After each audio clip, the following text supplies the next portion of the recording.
বলা হয় আর্জেন্টিনার আলোতে আলোকিত রাজকীয় ফুটবল ক্লাব রিয়াল মাদ্রিদ মাদ্রিদের ইতিহাস গড়ার মূল কারিগর এক আকাশী নীলদের কিংবদন্তি। এমনকি মাদ্রিদের স্বপ্নের লা ডেসিমা জয়ের অন্যতম কারিগর ছিলেন আনহেল ডি মারিয়া। কিন্তু সেই মাদ্রিদেই দীর্ঘদিন যাবৎ নেই আলবিসেলেস্তাদের ফুটবলার। অবশেষে অপেক্ষার অবসান, রিয়াল মাদ্রিদে আসতে চলেছেন এক তিনবারের বিশ্ব চ্যাম্পিয়নদের ফুটবলার, যাকে আবার ভাবা হচ্ছে মাদ্রিদ কিংবদন্তি টনি ক্রুজের রিপ্লেসমেন্ট। কে এই আর্জেন্টাইন ফুটবলার যে আসতে চলেছে মাদ্রিদে, তাকে নিয়ে বিস্তারিত থাকছে রিপোর্টে।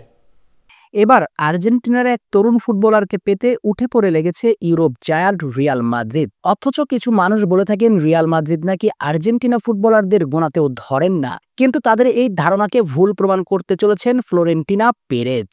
রিয়াল মাদ্রিদকে বলা হয় ব্রাজিলিয়ান তারকা ফুটবলারদের আতুড়ি ঘর। বর্তমানে ভিনিসিয়াস জুনিয়র, এনরিকদের মতো উদীয়মান তারকা সফেদ জার্সিতে মাঠ মাতাচ্ছেন, কিন্তু এগুলো বর্তমান বাস্তবতা হলেও মূলত রিয়াল মাদ্রিদ আর্জেন্টিনার আলোতেই আলোকিত।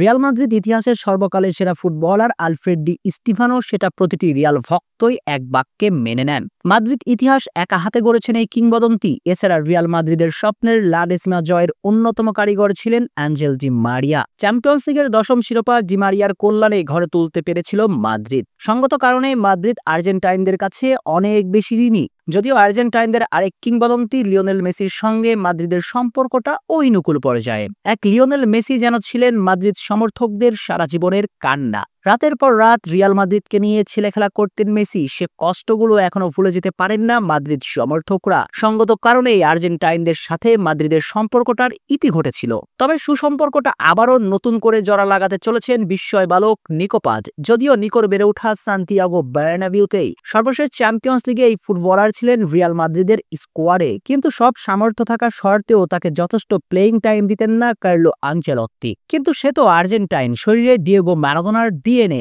অবহেলার জবাব কিভাবে দিতে হয় সেটা তার খুব ভালোই জানা। আর সে জবাবের মঞ্চ হিসেবে বেছে নিয়েছিলেন ইতালির কঠিন লিগকে। আর সে লিগে গিয়ে নিজের জাত চেনাচ্ছেন, পায়ের জাদুতে আঁকছেন শিল্পকর্ম।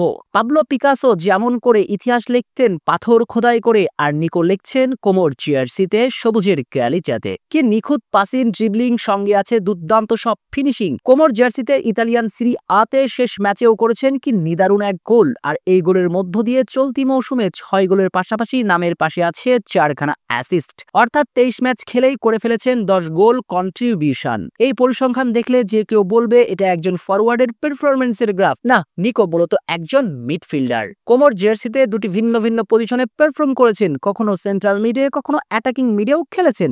আর তার এমন পারফরম্যান্স দেখে রিয়াল মাদ্রিদ পুনরায় তাকে দলে ফেরানোর জন্য উঠে পড়ে লেগেছে। মূলত রিয়াল মাদ্রিদ বর্তমানে টনি ক্রুজের অভাবে বেশ ধুঁকছে, আর সে অভাব পূরণ করতেই নিকো পাজের দিকে মনোযোগ দিয়েছে লস ব্ল্যাঙ্কোরা। সবকিছু ঠিকঠাক থাকলে আগামী মৌসুমে সান্তিয়াগো বার্নাবিউতে আবারও দেখা যেতে চলেছে আর্জেন্টাইন মিডফিল্ডার নিকো পাজকে।